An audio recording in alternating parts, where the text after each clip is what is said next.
Metre છે ને દરેકના ઘરમાં લાગેલું હોય છે.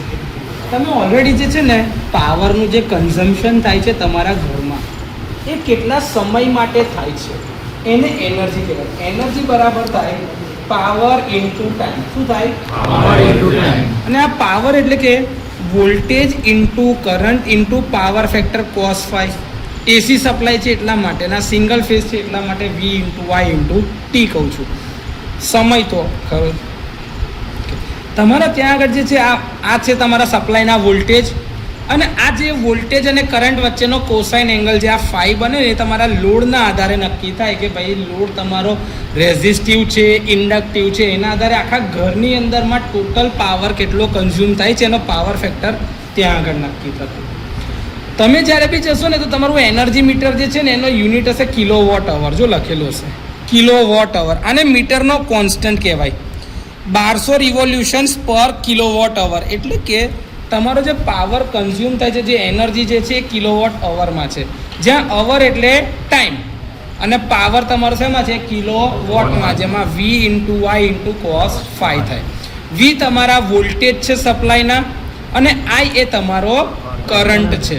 અને આ જે cos phi છે એ તમારા વોલ્ટેજ અને કરંટ વચ્ચેનો કોસાઇન એંગલ છે phi. અહીંયા તમારા સપ્લાયના વોલ્ટેજ V છે ને આ તમારો કરંટ I છે. તો એના આધારે આ બેની વચમાં જે ખૂણો બને ને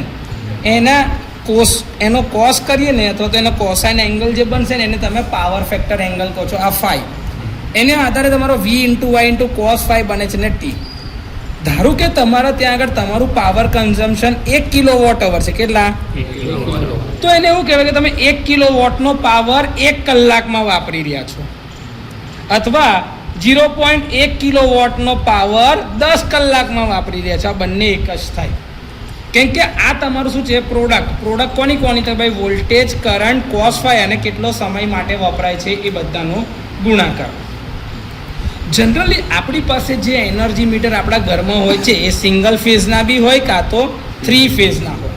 જો તમારા ઘરના લોડની કેપેસિટી 6 કિલોવોટ કરતાં વધી જાય તો તમારે 3 ફેઝનું મીટર લેવું પડે. જો એના કરતાં ઓછી હોય તો સિંગલ ફેઝના મીટરમાં ચાલી જાય છે. હવે આની ઉપર તમારે જેમ જેમ તમે સમય જતાં નવી વસ્તુ ઘરમાં વસાવતા જાઓ, ધારો કે તમે નવું બાઇક લાવ્યા તો તમે આરટીઓમાં જાણ કરેલી હોય છે કે નહીં? આરટીઓની અંદર એનો નંબર પડે, રજિસ્ટ્રેશન નંબર. પણ એવું જ તમે ઘરમાં ટીવી લાવો કે ફ્રીજ લાવો કે કંઈ બી લાવો તો તમે જાણ કરો છો કે ભાઈ મારે લોડ વધારવાનો છે મીટર પર? નથી કરતો. એ તમારે જાણ કરવી જરૂરી છે, કારણ કે એના આધારે તમારું કન્ઝમ્પશન વધી ગયું છે. હવે આ જ પ્રોબ્લેમના લીધે અમુક વાર શું થાય ખબર છે કે સોસાયટીનું ટ્રાન્સફોર્મર જે છે ને બેસી જાય. આપણે ઉનાળામાં જોઈએ છીએ કે બધા એકદમ રાત્રે એસી ચાલુ કરે કાં તો બપોર એસી ચાલુ કરે તો લાઇટ જ જતી રહે બધાની છે. વોલ્ટેજ ડીપ મારે કાં તો વોલ્ટેજ ઓછા થઈ જાય છે. કેમ એવું થાય છે? કારણ કે તમે કરંટ વધારે ખેંચવાની કોશિશ કરો છો. હવે મીટર તો એના રેટિંગ પ્રમાણે ફિક્સ છે. હવે આજે 6 કિલોવોટ અવર જે 6 કિલોવોટનો લોડ છે આ તમે કેવી રીતે નક્કી કરી શકો? તો કે તમારા મીટરની ઉપર લખેલું હોય, તમારું જે જીબીનું બિલ આવે ને એ બિલની અંદરમાં લખેલું હોય કે તમારા ઘરનું કન્ઝમ્પશન કેટલું છે, કેટલા કિલોવોટમાં છે એ તમે લખાવતા હોય. મેં મારા ઘરની અંદરમાં 10 કિલોવોટ કહી રાખેલું છે, એટલે મારા ઘરમાં મેં 3 ફેઝની લાઈન લઈ રાખેલી છે. એમાં ચોખ્ખું કીધું છે મારા ઘરનું કન્ઝમ્પશન છે જ નહીં આટલું બધું. તે છતાં બી મેં ફ્યુચર એક્સપાન્શન, કેમ કે કદાચ ઘરમાં ઇલેક્ટ્રિક વ્હીકલ આપણે લઈને આવો તમે 2 વ્હીલર, તો એને ચાર્જ કરવા માટે ચાર્જરને લગાડીએ, એસી લાવીએ તો એસી નહીં લગાડીએ, વોટર હીટરને બધું લગાડતા જઈએ, વોશિંગ મશીનને. ભલે વોટર હીટર કન્ટિન્યુઅસ ના ચાલે, એસી ભલે કન્ટિન્યુઅસ ના ચાલે, પણ તો બી એ કન્ઝમ્પશન તો છે, લોડ તો કહેવાય કે નહીં? તો એટલા માટે તમારે તમારા લોડની પેટર્ન કહેવી પડે કે સર આટલું બધું છે. હવે આ એનર્જી મીટર જે છે ને આની અંદરમાં આપણી પાસે સૌથી પહેલાં જે હતા એ એનાલોગ પ્રકારના હતા. કેટલા હતા? એનાલોગ પ્રકારના. ધીરે રહીને એની અંદરમાં જે આ મૂવિંગ પાર્ટ હતા ને એ મૂવિંગ પાર્ટની અંદરના પ્રોબ્લેમને દૂર કરવા માટે આપણે સ્ટેટિક એનર્જી મીટર લાવ્યા. શું લાવ્યા? Static energy metre. અને એના પછી જે આ એ બધા ડિજિટલ. અને હવે જે આવે છે એનાથી આગળ સ્માર્ટ મીટર. હવે આવે છે શું છે? Smart meter. આ સ્માર્ટ મીટર એટલે કે ડિજિટલ મીટર વત્તા ઇન્ટરનેટ કોમ્યુનિકેશન. ઇન્ટરનેટ કોમ્યુનિકેશન એટલે રિમોટથી બેઠા તમારું પ્રોબ્લેમ એ ત્યાં આગળ સોલ્વ કરી શકે. અને આ સ્માર્ટ એટલે ઇન્ટરનેટ ઓપરેટેડ, એટલે આને ખબર તરત જ પડશે કે ભાઈ ફોલ્ટ આવ્યો, કન્ઝમ્પશન ઘટી ગયું. પહેલાં એવું મળતું. આ એનાલોગની સાથે ઘણા બધા લોકો ચેડા બી કરે કે ભાઈ આ ડિસ્ક ફરતી બંધ કરાવી દે, કાં તો એની બહાર એવું મેગ્નેટ મૂકે કે જેથી કરીને કેમ કે આ બધા પર બહારના મેગ્નેટિક ફિલ્ડની અસર થાય. બહારનું મેગ્નેટિક ફિલ્ડ વધારે સ્ટ્રોંગ તો તમે ડિસ્ક ફરવા જ ના દે, કાં તો ડિસ્કની ફરવાની ઝડપ ઓછી કરી નાખે. આવું બધું લોકો કરતા હતા. એ દૂર કરવા માટે જ આપણે સ્ટેટિક એનર્જી મીટર લાગે. સાહેબ આ ફરતા ભાગો જ નહીં, બધું પાવર ઇલેક્ટ્રોનિક સ્વિચ કે જેમાં એસીઆર, ડાયોડ, ટ્રાન્ઝિસ્ટર એવા બધાનો યુઝ કરો અને એની મદદથી તમે કામ કરો. એના પછી નવા આવ્યા ડિજિટલ મીટર કે જેમાં સાહેબ આ સ્ટેટિક પાર્ટને એ બધું કરો, પણ અંદર માઇક્રો પ્રોસેસર, અંદર જ મેમરી અને કન્ટિન્યુઅસલી સિગ્નલ ડિજિટલનું ઇનપુટમાં જાય એટલે રેકોર્ડ કરતું જશે. અત્યારે આપણે સૌથી પહેલાં જે વાત કરીએ છીએ એનાલોગ પ્રકારની વાત કરીએ છીએ. કોની વાત કરી રહ્યા છીએ? એનાલોગ. આ એનાલોગ પ્રકારના ઇન્સ્ટ્રુમેન્ટ જે હતા ને આની અંદરમાં હવે મારી પાસે બે પેરામીટર છે, એક તો વોલ્ટેજ અને એક કરંટ. એટલે મારે બે અલગ અલગ પ્રકારના ઇલેક્ટ્રોમેગ્નેટ જોઈશે. તો આની અંદરમાં બે અલગ અલગ પ્રકારના ઇલેક્ટ્રોમેગ્નેટ બનતા હતા. એક છે તમારું ઈ શેપનું, એક તમારું કયું છે ઈ શેપનું. જો આ દેખાય છે, આ ઈ શેપ ઇલેક્ટ્રોમેગ્નેટ છે અને આ નીચે તમારું સી શેપનું છે. નીચે તમારું શું છે? સી શેપનું. જો તમને દેખાશે તો તમારી આકૃતિમાં બી તમને બતાવ્યું છે. જો દેખાય છે, આ ઉપર ઈ શેપનું અને આ નીચે તમારું સી શેપનું ઇલેક્ટ્રોમેગ્નેટ છે. દેખાય છે? એટલે આ એનાલોગની અંદરમાં તમારી પાસે બે ઇલેક્ટ્રોમેગ્નેટ છે. કોણ છે? બે ઇલેક્ટ્રોમેગ્નેટ. એટલે ઇલેક્ટ્રોમેગ્નેટ એટલે પરમાનન્ટ મેગ્નેટની જેવું ના હોય, પણ જેવું એની કોયલને સપ્લાય મળે એટલે મેગ્નેટિઝમ ઊભું કરે, એટલે એના ઉપર એક બળ લાગે. તો આ ઉપર જે છે ને એના આટા પાતળા છે. એના આટા કેવા છે? પાતળા. કોન્સ્ટન્ટ ફ્લક્સ પ્રોડ્યુસ કરે. એટલે આ કઈ કોઇલ છે? Voltage coil. કઈ કોઇલ છે? તો જે તમારું ઈ શેપનું ઇલેક્ટ્રોમેગ્નેટ છે, કયું? ઈ શેપ. એના ઉપર પ્રેશર કોઇલ અથવા તો વોલ્ટેજ કોઇલ લગાડવામાં આવે છે. અને નીચે જે તમારું સી શેપનું ઇલેક્ટ્રોમેગ્નેટ છે એના ઉપર તમે કરંટ કોઇલ. જો એના આટા જાડા છે, એના આટા જો જાડા છે, પ્રેશર કોઇલના વોલ્ટેજની જે આ કોઇલ છે એના આટા પાતળા અને વધારે. આના ટર્ન્સ જે હશે ને, ટર્ન્સ એ થીન અને મોર. આના આટા થીક અને લેસ, ઓછા છે કમ્પેર ટુ પેલાના. જો તમને દેખાય છે આ તમારું એડજસ્ટમેન્ટ છે, ઇન્ડક્ટિવ લોડનું એડજસ્ટમેન્ટ. જો દેખાય છે આ નીચે, આ તમારું ઇન્ડક્ટિવ લોડનું એડજસ્ટમેન્ટ બહારથી લગાડ્યું છે. જો આ તમારી ચોપડીમાં છે જ, નથી એવું નહીં, બધું જ છે. આ એનું સિરીઝ મેગ્નેટ છે. આ દેખાય છે તમને આ મેગ્નેટ, આ સી શેપનું ઇલેક્ટ્રોમેગ્નેટ જ છે. અને એની ઉપર તમે કરંટની કોઇલ વીંટાળેલી છે. વચ્ચે તમારી એલ્યુમિનિયમ ડિસ્ક છે. જો આ દેખાય છે, આ એલ્યુમિનિયમ ડિસ્ક તમારી વચ્ચે છે. આ એની ઉપર તમારું સી શેપનું મેગ્નેટ જે છે અહીંયા આગળ જો આવ્યું, બેને કનેક્શનમાં લીધું. જો અહીંયા આગળથી તમે દેખાતું હોય તો આ બંને એના ઉપરના કનેક્શનમાં છે. Yes or no? યસ. આ એ જ છે. આ બ્રેક છે. આ શું છે? જે એની સ્પીડને ઓછી કરે કે ભાઈ કન્ઝમ્પશન વધારે હોય તો ફાસ્ટ ફરે, પણ કન્ઝમ્પશન ઓછું હોય તો બ્રેક મારે. આની ઉપર તમારી આ પ્રેશર કોઇલ છે, જે આ વીંટાળેલી છે. ઓકે, આ તમારું ઈ ટાઈપનું ઇલેક્ટ્રોમેગ્નેટ છે, જેને શન્ટ મેગ્નેટ કહેવાય. શું કહેવાય? Shunt magnet. હવે આની અંદરમાં બી જો અંદર તમે જોતા હશો ને તો અહીંયા આગળ કંટ્રોલિંગ છે. જો દેખાય છે, આ ગિયર મિકેનિઝમ છે. આ દેખાયું ગિયર મિકેનિઝમ? અહીંયા આગળથી આ ગિયર છે. આ શું છે? Gear mechanism. અને એના આધારે આ બીજા ગિયર ફરે. સૌથી પહેલું આ તમારું છેલ્લું કોઇલનું ફરતું જાય, એના પછી આગળવાળું ફરે, એના પછી આગળ. આ તમે કિલોમીટરની અંદરમાં જુઓ છો ને, સ્પીડોમીટરમાં. આ એવું જ છે, આ એવું જ છે. અને આટા ક્યારે ફરે? જ્યારે ડિસ્ક મારી ફરતી જાય તો. આજે આ ડિસ્ક ફરે ને, અત્યારે શું છે, આની સ્પ્રિંગ છટકી ગઈ છે. આની સ્પ્રિંગ શું થઈ ગઈ છે? છટકી ગઈ છે. એટલે આ છે ને, આ ફરતું નથી. જેવું આને સપ્લાય આપે ને, બાકી તો ફરે. હવે આને સપ્લાય ક્યાંથી મળે? તો જો આવ્યું, આ તમારા ઇનકમિંગ છે. એમ અને એલ ખબર આપણે કરીએ છીએ વોટમીટરમાં, બસ આ એ જ છે. M1 અને M2 એટલે એ તમારા ઇનકમિંગ છે, જે લાઇનમાંથી આવ્યા હોય. જે GEB વાળો તમને ઉપરથી ટર્મિનલ કાઢીને આપે છે એ તમારા M1 M2માં કનેક્ટ કરે. અને L1 અને L2માંથી તમે છેડા બહાર કાઢો. એટલે બે ફેઝ છેલ્લે, બે ન્યુટ્રલ વચ્ચે. એટલે ફેઝ ન્યુટ્રલ, ન્યુટ્રલ ફેઝ. તમે આવી રીતે L1 અને L2ના ટર્મિનલ કઈ લઈ જાઓ છો? બહાર. MCB અથવા ELCB જે તમારા ઘરની લગાડો છો એમાં કનેક્શન આપો છો. તો આ મીટર આખું સિરીઝમાં આવી ગયું પહેલાંની જોડે. એટલે કરંટ કોઇલ સિરીઝમાં અને પ્રેશર કોઇલ પેરેલલમાં. આ એ જ પ્રકારનું કનેક્શન બનશે. બરોબર છે, આગળ જઈએ હજી. ઓકે સર, આગળ જઈએ. હવે આની અંદરમાં છે ને 2 બોર્ડ લાગે છે.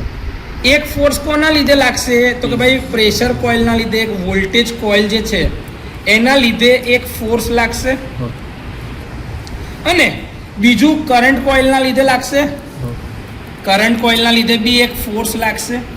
અચ્છા, એટલે સર આમાં કંટ્રોલ માટે કોઈ કંટ્રોલ સ્પ્રિંગની જરૂર છે? તો આમાં કંટ્રોલ સ્પ્રિંગ આવશે જ. કંટ્રોલ સ્પ્રિંગની આમાં જરૂરિયાત છે નહીં. બીજું સર, આમાં ડિફ્લેક્ટિંગ ટોર્ક, તો કે ડિફ્લેક્શન આવશે, પણ એ રજિસ્ટર કઈ થશે? તો કે આંકડાના ફોર્મમાં. એ કઈ રજિસ્ટર થશે? આંકડાના ફોર્મમાં. તો એ મારે ઇન્ડિકેટ કરવાની બી જરૂરિયાત રહેતી. એટલે સર આમાં મારે પોઇન્ટર મૂકવાની જરૂરિયાત રહેતી નથી. પોઇન્ટર સ્કેલ અરેન્જમેન્ટની જરૂર નથી. કેમ? સર, જે કંઈ બી મૂવમેન્ટ થાય છે આ ડિસ્કના લીધે, એના આધારે સીધા મારા આંકડા ફરી રહ્યા છે. આંકડા ફરી રહ્યા છે એના લીધે મારું ડાયરેક્ટ રજિસ્ટર રેકોર્ડિંગ અહીંયા આગળ જ થશે. તો મારું રીડિંગ અહીંયા આગળ નોંધાશે. ઓકે, હવે આ જે રીડિંગ નોંધાશે એ દર મહિને વધતું જાય. શું થાય? તો તમે તમારા બિલમાં જોશો ને તો 2 વસ્તુ લખી હશે કે પાછલું રીડિંગ, હાલનું રીડિંગ. તો એ બેમાં જે તફાવત આવે ને તમારે એના જ પૈસા ચૂકવવાના હોય છે. અચ્છા સર, એટલે આની મતલબ તો એવું થયું કે આ ઇન્ટિગ્રેટિંગ પ્રકારનું ઇન્સ્ટ્રુમેન્ટ છે. કયું? Integrating instrument. એટલે કે જેની અંદરમાં કન્ટિન્યુઅસલી જે બી પાવર તમારો આવતો જશે તમારો રેકોર્ડિંગ વધતું જશે. ઓકે, તમે જેમ કીધું આ વોલ્ટેજ કોઇલ અને કરંટ કોઇલ, તો આના લીધે બંને અલગ અલગ ફોર્સ લાગશે. એક આ વોલ્ટેજ કોઇલનું અને એક આ કરંટ કોઇલનું. તો સર આ જે ડિસ્ક છે એલ્યુમિનિયમની છે. ડિસ્ક કઈ છે? જો દેખાય છે આ એલ્યુમિનિયમની ડિસ્ક ભાઈ, એલ્યુમિનિયમની આ ડિસ્ક છે. ઓકે સર, તો આ એલ્યુમિનિયમની જે મારી ડિસ્ક છે તો એક ફ્લક્સની લાઈન આના લીધે હશે અને એક ફ્લક્સની લાઈન આના લીધે બી હશે. હા કે ના? આ તમારું જે વોલ્ટેજ કોઇલના લીધે પ્રોડ્યુસ થતું એ તમારું મેઇન ફિલ્ડ ફ્લક્સ. એ કયું છે? Main field flux. અને આ બીજું જે છે એ કયું છે? સેકન્ડ ફ્લક્સ અથવા તો સેકન્ડરી ફ્લક્સ. એટલે કે એક તમારું φ1 હશે અને એક તમારું φ2 હશે. તો આ φ1 ના લીધે, આ કોના લીધે છે? તો કે ભાઈ EMF એટલે કે વોલ્ટેજના લીધે છે. તો એના લીધે એક બોર્ડ લાગશે F1. અને આ φ2 કોના લીધે? તો કે ભાઈ I1 ના લીધે. તો એના લીધે બી એક બોર્ડ લાગશે F2. હવે આ એક જ ડિસ્કની ઉપર 2 પ્રકારના બોર્ડ લાગે છે. તો એના લીધે એક રિઝલ્ટન્ટ મળશે. એ રિઝલ્ટન્ટ મળશે એ હંમેશા પોઝિટિવ દિશાનો હશે. એ કેવો હશે? એ ડિસ્કને હંમેશા આગળ જ લઈ જાય. તમે કોઈ દાડ જો કે તમારી ડિસ્ક પાછળ જાય છે, તમે કન્ઝ્યુમ કરો તો યુનિટ ઓછા થતા જાય, કોઈ દાડ નહીં થાય. આની અરેન્જમેન્ટ જ એવી છે, આની પોલારિટી જ અંદર કનેક્શનની એવી છે કે જેથી જે બી બળ લાગે ને એ બંને એડિટિવ પ્રકારનું હોય. કયું હોય? એડિટિવ. એટલે કે તમારું રીડિંગ હંમેશા વધતું જાય, ઘટે.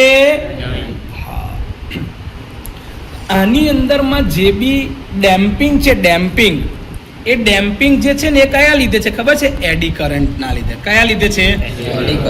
એડી કરંટ ડેમ્પિંગ છે. કંટ્રોલિંગ સ્પ્રિંગની જરૂર છે નહીં, કારણ કે બંને ફોર્સ એકબીજાને બેલેન્સ કરવાની જ કોશિશ કરવાના છે. એટલે આમાં કંટ્રોલિંગ ટોર્કની જરૂર સ્પ્રિંગથી પડતી નથી. અને એડી કરંટનું ડેમ્પિંગ વપરાય છે, એટલે તમારે એક્સ્ટ્રા બીજી અરેન્જમેન્ટ કરવાની જરૂર છે નહીં. અને એડી કરંટ ડેમ્પિંગના લીધે જ આ ડિસ્ક જલ્દીથી સ્ટેબલ થઈ જાય છે. જો કન્ઝમ્પશન ના હોય તો આ ડિસ્ક ફરે જ નહીં. એટલે એ ટાઈમે છે ને તમારો બેલેન્સ સિચ્યુએશન હોય કે કરંટ છે જ નહીં તે ફરે ના. પણ તમારા ઘરમાં કોઈ દિવસ એવી સિચ્યુએશન આવતી ક્યારે આવે ખબર? જ્યારે તમારા ઘરે જીબીની લાઇટ ના હોય ત્યારે જ આ ડિસ્ક ફરવાની બંધ થઈ જાય. બાકી તમે કન્ટિન્યુઅસલી તમારા ઘરમાં વોશિંગ મશીન હોય, ચાલો પંખો ચાલુ હોઈ શકે છે. સર નહીં, અમે ફ્રીજ તો 24 કલાક ચાલુ રાખીએ. ફ્રીજ તો ચાલુ રહેશે ને, એ ફ્રીજનું કંઈક તો થોડુંક તો કન્ઝમ્પશન છે કે નહીં, એટલે આ ડિસ્ક ફરશે. પણ કેટલું? તો કે જેટલું કન્ઝમ્પશન હશે એના આધારે. તમે ઘરના બધા જ લોડ ચાલુ કરી દેશો ને તો આ ડિસ્ક ફટાફટ ફરશે. કેમ કે લોડની કેપેસિટી પ્રમાણે એ ફરવાની છે. અને એનો એક આ કોન્સ્ટન્ટ આપેલો હોય આ રિવોલ્યુશનનો કોન્સ્ટન્ટ આપેલો હોય કે દર કિલોવોટ અવર પર 1200 રિવોલ્યુશન ફરશે. એટલે કે આ ડિસ્કના 1200 આંટા પૂરા થાય ને તો તમારા 1 કિલોવોટ અવર યુનિટ વપરાયા કહેવાય. એટલે કે 1 કિલોવોટનો પાવર 1 કલાક વાપરો તો આ ડિસ્ક 1 યુનિટ ફરી જાય. તે ટાઈમે એના 1200 આંટા પૂરા થઈ ગયા હોય. આની કેપેસિટી લખેલી છે જો 240 વોલ્ટ, 5 થી 10 એમ્પિયર, 50 હર્ટ્ઝની સપ્લાય ફ્રીક્વન્સી પર. ક્લાસ 2 છે એટલે એની અંદરની એરર ક્લાસ 2 ±2%ની એરર છે. ઓકે સર, આની અંદરમાં બીજું શું હોય છે? તો આપણે એનો વર્કિંગ સિદ્ધાંત જે છે એ તો આપણે જોઈ ગયા કે ભાઈ જ્યારે ઓલ્ટરનેટિંગ ફ્લક્સ એલ્યુમિનિયમ ડિસ્કમાં ઇન્ડ્યુસ થતા એડી કરંટના ઇન્ટરેક્શનના લીધે ડિસ્ક ઉપર ટોર્ક લાગશે. કેમ કે બે બળ છે, એક તમારું વોલ્ટેજ અને એક તમારું કન્ઝમ્પશનના લીધે કરંટનું બી બળ લાગ્યું. એના લીધે આ ડિસ્ક ઉપર બળ લાગે છે અને રિઝલ્ટન્ટ બળની અસર હેઠળ તમારી ડિસ્ક રોટેટ થાય છે. ક્લિયર? ડિસ્કમાં એડી કરંટ ઇન્ડક્શન એક્શનના કારણે ઇન્ડ્યુસ થાય છે. જો ડાયરેક્ટ કનેક્ટેડ છે જ નહીં, ડાયરેક્ટ ઇન્ડક્શન જ છે. કેમ કે ફ્લક્સની લાઈન જાય છે એ જ એની જોડે લિંક થાય છે. અને આ ડિસ્ક તો રોટેટિંગ છે એટલે એ ફ્લક્સની લાઈનને શું કરશે? કટ. એટલે એની અંદરમાં EMF ઇન્ડ્યુસ થાય. EMF ઇન્ડ્યુસ થયું, ક્લોઝ પાથ છે તો એમાં કરંટ ફ્લો થાય. કયો કરંટ ફ્લો થાય? એડી કરંટ લખેલું જ હતું. ક્યાં ગયું એડી કરંટ? હા, અબી લખેલું ને. હા, આ રહ્યું. એમાં એડી કરંટ ફ્લો થાય ને થાય. એ એડી કરંટના લીધે તમારી ડિસ્ક પર ટોર્ક લાગે છે. કે કરંટ ફ્લો થાય એટલે કરંટના લીધે એના ઉપર એક બળ લાગે અને એ બળની અસર હેઠળ ડિસ્કની ગતિ થાય. હવે ડિસ્ક જે છે ને એ પીવોટ કરેલી છે. જો માઉન્ટ કરેલી છે શાફ્ટ, જો એક આ રહી, એના ઉપર ડિસ્ક મેં બેહાડી છે તો એની મૂવમેન્ટ કેવી થાય? રોટરી ગોલ ગોલ જ ફરે. ગોલ ફરે કે નહીં? હા. તો એ જે રોટરી મોશન છે અબાઉટ એન એક્સિસ એને કહેવાય છે ટોર્ક. કે force acting about N axis. એટલે તમે મોટરમાં તમને શું લાગે છે? ટોર્ક. તમે જે 2 વ્હીલર ચલાવો છો ને તેમાં ટોર્ક આવે. 4 વ્હીલર ગાડી હોય ને તેના પર બી ટોર્ક આવે છે. પાવર એટ આટલા ન્યૂટન મીટરના ટોર્ક ઉપર. એ ટોર્ક એટલે આપે કારણ કે એ શાફ્ટની આજુબાજુ જે વ્હીલ ઉપર જે બળ લાગે છે એ બતાવે છે. તો rotary force acting about N axis એને કહેવાય ટોર્ક. એ ટોર્ક ઉત્પન્ન થશે. આને જ ઇન્ડક્શન પ્રકારનું મીટર કહેવાય છે. હવે આ ઇન્ડક્શન એટલે વોટ ઇન્ટુ અવરનું રીડિંગ છે તો આને watt hour induction type energy metre કહેવાય. શું કહેવાય? Watt hour induction type energy metre. આ એ જ છે.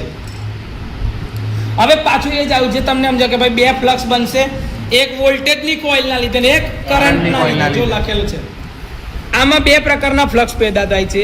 એક લોડ કરંટના પ્રમાણમાં, બીજું આપેલ વોલ્ટેજના પ્રમાણમાં. આ ના થઈ ગઈ વાત? આ એક છે વસ્તુ. પણ તમને એક લાઈન વાંચીને એટલે સમજો કેમ કે તમે જ્યારે આ ચોપડી વાંચશો તો તમે અહીંયા ભૂલી જશો કે સર આવું બી આપણે ભણ્યા હતા, આવું કંઈક હતું. હા, એવું જ.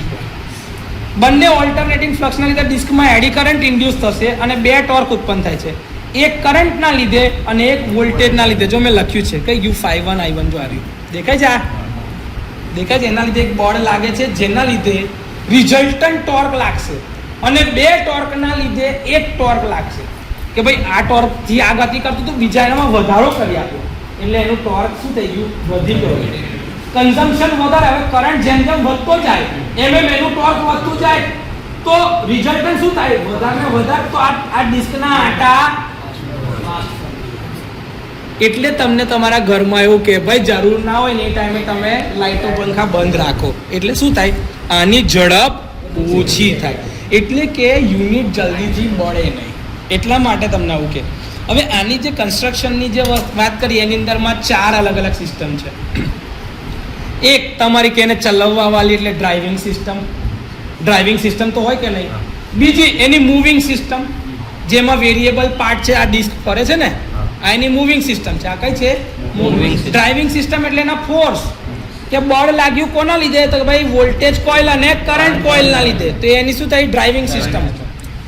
આ એની શું થઈ? Moving system. બીજી આ સી ટાઈપનું જે મેગ્નેટ મૂકેલું તે શું હતું? એની પરની બ્રેક એટલે એની બ્રેકિંગ સિસ્ટમ. અને આ આંકડા આયા એ રેકોર્ડિંગ અથવા તો રજિસ્ટરિંગ સિસ્ટમ. તો એનર્જી મીટરમાં આ 4 પ્રકારની સિસ્ટમ છે. કે સૌથી પહેલી આ જેના લીધે ફ્લક્સને લીધે ફોર્સ લાગ્યો તો આ તમારી ડ્રાઇવિંગ સિસ્ટમ. બીજી મૂવિંગ. આ ડિસ્ક ઉપર બળ લાગે એટલે ડિસ્ક ફરે એટલે મૂવિંગ સિસ્ટમ. એની સ્પીડને કંટ્રોલ કરવા માટે બ્રેકિંગ સિસ્ટમ. અને આંકડા તમારા વધતા જાય એટલે તમારી રજિસ્ટરિંગ અથવા તો રેકોર્ડિંગ સિસ્ટમ. હવે આ ડ્રાઇવિંગ સિસ્ટમ જે છે એની અંદરમાં જો કન્સ્ટ્રક્શનલી વાત કરીએ તો તમારી પાસે બે અલગ અલગ ઇલેક્ટ્રોમેગ્નેટ છે. ઉપરવાળું ઈ શેપનું ઇલેક્ટ્રોમેગ્નેટ છે જેના ઉપર મેં વોલ્ટેજ કોઇલ લગાડી છે, અને બીજું જે છે સી શેપનું ઇલેક્ટ્રોમેગ્નેટ છે જેના ઉપર મેં કરંટ કોઇલ લગાડી છે. આ બધા જ કોર કયું? Silicon stamping. જે તમારું ટ્રાન્સફોર્મરનું હોય ને બસ એ જ કોર મટીરિયલ સિલિકોન સ્ટેમ્પિંગ. જેને કેવા રાખેલા હોય? લેમિનેટેડ. કેવા રાખેલા હોય? લેમિનેટેડ. લેમિનેટેડ એટલા માટે કે સર એની અંદરમાં જે પ્રોપર્ટી છે ફ્લક્સની એ જળવાઈ રહે. બીજું સર એને બી નાના ભાગમાં ડિવાઈડ કરેલા હોય. જો તમે જોશો ને તો આ કોરના સ્ટેમ્પિંગ નાના ભાગમાં છે. કેમ? સર એડી કરંટ લોસ અંદર કોરનો ઓછો કરવો છે એટલા માટે. કોરના લોસીસને ઘટાડવા માટે તમે આ બધી મહેનત કરી છે. ક્લિયર? દેખાય છે? ઓકે. ઈ શેપના ઇલેક્ટ્રોમેગ્નેટને શન્ટ મેગ્નેટ કહે છે કારણ કે એના ઉપર પ્રેશર કોઇલ મૂકેલી છે, વોલ્ટેજ કોઇલ, અને વચ્ચેના લીંબ ઉપર ઘણા આટાવાળા પાતળા તારની કોઇલને બોબિન પર વીંટાળીને મૂકવામાં. જો લખ્યું છે વોલ્ટેજ કોઇલ, લખ્યું છે ટર્ન્સ પાતળા અને વધારે થીન અને મોર લખેલું છે. તમારી ચોપડીમાં બી એવું કહે છે. આ કોઇલને પ્રેશર કોઇલ કહે છે અને તેને વોલ્ટેજ સોર્સથી એક્સાઇટ કરવામાં આવે છે. તો વોલ્ટેજ સોર્સ આપ્યો જો તમારા આ જો આ કોઇલના બે છેડા હશે ને એ ફેઝમાંથી આવે છે. આર્યા તો ફેઝના બે છેડા હતા ને એ જ છે, એક ફેઝમાંથી ને એક ન્યુટ્રલમાંથી, એટલે એને સપ્લાય મળી ગયો રિટર્ન પાથની સાથે. આ એ જ છે. યસ ઓર નો? લોડને મળતો વોલ્ટેજ આપણે સી શેપની કોરના લીંબ પર જાડા તારના ઓછા આટા વીંટાળેલા છે. કરંટ કોઇલની ઉપરમાં લખ્યું છે થીક અને નંબર ઓફ ટર્ન્સ ઓછા. સી શેપનું ઇલેક્ટ્રોમેગ્નેટ આ નીચે છે. જો જાડા આટા દેખાય છે આર્યા, આ ઇલેક્ટ્રોમેગ્નેટના જે જાડા આટા છે એ તમારી કરંટ કોઇલ છે. એ કરંટ કોઇલ કહેવામાં આવે છે અને સિરીઝમાં હોય છે. મેગ્નેટ સિરીઝ મેગ્નેટ અને કોઇલને લગાવ કે આ પેરેલલમાં, નીચેનું સિરીઝમાં. કેમ સિરીઝમાં? કેમ કે કરંટ હંમેશા સિરીઝમાં હોય એમીટર, અને વોલ્ટેજ હંમેશા એક્રોસમાં મપાય પેરેલલમાં. એ જે હતું ને એ જ કન્સેપ્ટ આમાં બી છે, એ કંઈ નવું નથી. ઓકે. પ્રેશર કોઇલને આપેલ વોલ્ટેજ અને પ્રેશર કોઇલને લીધેલા કરંટ વચ્ચેથી આ બંને એકબીજાને કેટલા ડિગ્રીની એંગલ પર હશે? 90 ડિગ્રી. એ તો આપણને ખબર જ છે હવે કે ભાઈ તો મેક્સિમમ ટોર્ક મળે, બાકી મળે જ. એટલે બંને કોઇલ એકબીજાને કેટલા ડિગ્રી પર? 90 ડિગ્રી પર. ક્લિયર છે? આમાં કોઈ ડાઉટ? ઓકે. જો મૂવિંગ સિસ્ટમમાં સ્પિન્ડલ ઉપર એલ્યુમિનિયમની એક પાતળી ડિસ્કને બેસાડેલી છે. જો આ રહી દેખાય છે. મૂવિંગ સિસ્ટમમાં સ્પિન્ડલને જ્વેલ બેરિંગ પર ટેકવવામાં આવે છે અને બંને ઇલેક્ટ્રોમેગ્નેટમાં વચ્ચેના ગેપમાં ડિસ્ક આવી રીતે ગોઠવાય છે. જો આ રહી બેરિંગ જે છે ને સપોર્ટ સિસ્ટમમાં બેરિંગ હોય કંટ્રોલિંગ ટોર્ક આપવા માટેનું. બેરિંગ જે છે ને એની અંદર તમને દેખાતી નથી પણ અંદર મૂકેલી જ છે. અને મોશનને કંટ્રોલ કરવા માટે મેં અહીંયા આગળથી આ જે કંટ્રોલિંગ છે ને એ જ છે. પણ એ બેરિંગ આપણે જનરલી બોલ બેરિંગ જે જોતા ને છરા ટાઈપની, એવી આ જ્યુવેલ બેરિંગ જ હોય. જો આ રહી છે, આ નીચે આ રહી દેખાય છે. આ રહી આ તમારી જ્યુવેલ બેરિંગ કહેવાય. આ તમારું શું છે ખબર છે કે ફ્રિક્શન ઓછું કરવા માટે. આ શેના માટે છે? ફ્રિક્શન સર વધારે હોય તો આંટા એના ખોલાય અને એની ડિસ્કની મૂવમેન્ટ તમે બદલી શકતા હોય છે. દેખાય આ સ્પ્રિંગ છે અંદર, જો છે સ્પ્રિંગ, એ સ્પ્રિંગથી જ અંદર કંટ્રોલિંગ થતી હોય એની અંદર. આ એટલે આ જ્યુવેલ બેરિંગ ઇમ્પોર્ટન્ટ છે જેને તમે ફેરવી શકતા. સર કશું કરવાનું નહીં. જ્યારે આવું કંઈ થાય ને તો આ બેરિંગ ખલાસ થઈ ગયું તો બેરિંગ બદલી નાખવાની. બેરિંગ શું કરી નાખવાની? બદલી નાખવાની. એટલે આ તમને આ ખોલીને બતાવું છું કે તમારા જે એનાલોગ પ્રકારનું એનર્જી મીટર હતું એમાં આ જ પ્રકારની વ્યવસ્થા છે. હવે તો જો કે આઉટડેટેડ થઈ ગયા છે, પણ આ સ્પ્રિંગના લીધે તમે એનું ટેન્શન અંદરથી છેકથી છેક કંટ્રોલ કરી શકો છો. એટલા માટે અરેન્જમેન્ટ આપી છે. બોલ બેરિંગ હોય તો એ છટકી જાય કે અહીંયા આગળ આ તો તમે છરા નાખવા પડે. નહીં તો ખબર આપણે સાયકલ ને બધામાં છરા નાખીએ છીએ. એ બોલ બેરિંગ જે છે એ ફ્રિક્શન ઓછું કરવાનું જ કામ કરે છે. સિસ્ટમની અંદરમાં તમે એક પરમાનન્ટ મેગ્નેટ વાપર્યું છે અહીંયા સી શેપ. શું વાપર્યું છે? પરમાનન્ટ મેગ્નેટ સી શેપ, જે એલ્યુમિનિયમ ડિસ્કની ઉપર અને નીચે બે જગ્યાએથી એક સરખું બળ લગાડે તો જ બ્રેક લાગશે ને. અને યુનિફોર્મ લગાવવાની છે એટલે ઉપર અને નીચેનું બળ એક સરખું હોવું જરૂરી છે. નહીં તો ફ્રિક્શન બરોબર મળશે નહીં તો બ્રેક યુનિફોર્મ લાગે તો શું થાય ખબર, ઉપરની ડિસ્ક પર ઘસારો વધારે લાગે, નીચે ઓછું લાગે, એવું થઈ શકે છે. આપણે તો શું લાગવું છે, બે બાજુ યુનિફોર્મ, એટલા માટે. હા, જો લખ્યું છે પરમેનન્ટ મેગ્નેટોમોટિવ ડિસ્કના મેગ્નેટના ફિલ્ડમાં આવે એ રીતે ડિસ્કની ધાર પાસે મેગ્નેટને ગોઠવવાનું છે. ડિસ્ક પર ત્યારે મેગ્નેટનો ફ્લક્સ કપાતી ડિસ્કમાં એડી કરંટ ઇન્ડ્યુસ થાય છે. આ એડી કરંટ અને ફ્લક્સના ઇન્ટરેક્શનને કારણે એક ટોર્ક ઉત્પન્ન થશે અને એના લીધે એની ગતિ થશે. આ ટોર્કની દિશા ડ્રાઇવિંગ ટોર્કની વિરુદ્ધમાં હોય છે. કેમ? બ્રેક આપવાની છે એટલા માટે. આના કારણે ડિસ્કની સ્પીડ યુનિફોર્મ અને ડ્રાઇવિંગ ટોર્કના પ્રમાણમાં રહે છે. ધારો કે તમારું લોડ કન્ઝમ્પશન વધ્યું તો બ્રેક વધે કે ઘટે? કન્ઝમ્પશન વધ્યું તો બ્રેક વધે કે ઘટે? એટલે કે બ્રેકિંગ ફોર્સ વધારે હોય કે ઓછો હોય? તમે એક્સલરેટ કરો તો બ્રેક ઓછી વાગે ને, એટલે તમે સ્પીડ વધારી છે એટલે કે તમે કરંટનું કન્ઝમ્પશન. આ બ્રેકિંગની અંદરમાં ટોર્ક એવું જ લાગે અને હંમેશા કોના તરફ કરતાં ઊંધું હોય? એક્સેલરેશન કરતાં. એટલે કે પોઝિટિવ દિશાનું જે ટોર્ક હોય એના કરતાં ઊંધું, કારણ કે એને રોકવાનું છે અને એક્સેલરેશનને શું કરવાનું છે? આગળ જવા દેવાનું છે. એટલે આ બે એકબીજાથી ઉલટા છે. ક્લિયર? ઓકે. અને છેલ્લી વસ્તુ જે છે એ તમારું કાઉન્ટિંગ એન્ડ રજિસ્ટરિંગ સિસ્ટમ, કે જે એવું બતાવે છે કે આ ડિસ્ક કેટલા આટા ફરે છે. હવે જે ડિસ્કના જે આટા ફરવાના હશે તમારું કન્ઝમ્પશન કેટલું હશે એના આધારે. જો તમારું કન્ઝમ્પશન વધારે એટલે કે ઘરમાં વધારે સાધનો તમારા ચાલુ, તો કરંટ વધારે ખેંચશે.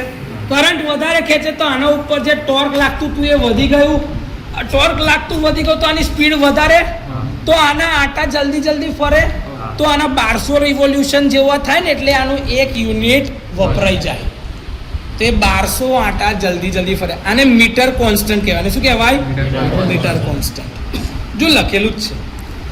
ગિયર ટ્રેનને ચલાવવામાં છે ને 2 પ્રકારના રજિસ્ટરિંગ મિકેનિઝમ છે. એક ઘડિયાળ એટલે કે ક્લોક ટાઈપ અને બીજું છે સાયક્લોમીટર ટાઈપ. ઘડિયાળ ક્લોક પ્રકારના મિકેનિઝમમાં ગિયરથી પોઇન્ટર ચલાવવામાં આવે છે જે ક્લોક પ્રકારના ડાયલ ઉપર ફરતું જાય છે. આપણું કયું છે? જો આર્યું યુનિટ, 10, 100, 1000 વગેરે માટે અલગ અલગ ડાયલ હોય છે. જો છે આર્યા દેખાય છે? મેં કીધું કે ટાઈમ એ જે તમારું ક્લોકથી આપવામાં આવે છે આ એ જ છે. જો પાછળ એની પાછળ જો આર્યા ચકેડા છે સમયના. કદાચ આ દાતા તમે ગણો ને, આ દાતા તો આ તમારા લગભગ 60 કાં તો 100 દાતા હોવા જોઈએ. 60 લગભગ હોવા જોઈએ કે જેને આ એને ફેરવે, આ વાળું જે છે ને નાનું ડાયલ, આ નાનું ડાયલ આ મોટા ડાયલને ફેરવે. આ જેમ આ તમારું મોટું ડાયલ ફરે ને એટલે તમારું આ અંદરથી આંકડો ફરતો જાય. આ આંટો અંદરથી શું થાય? ફરતો જાય. એક જ મિનિટ ટેસ્ટર લાવ.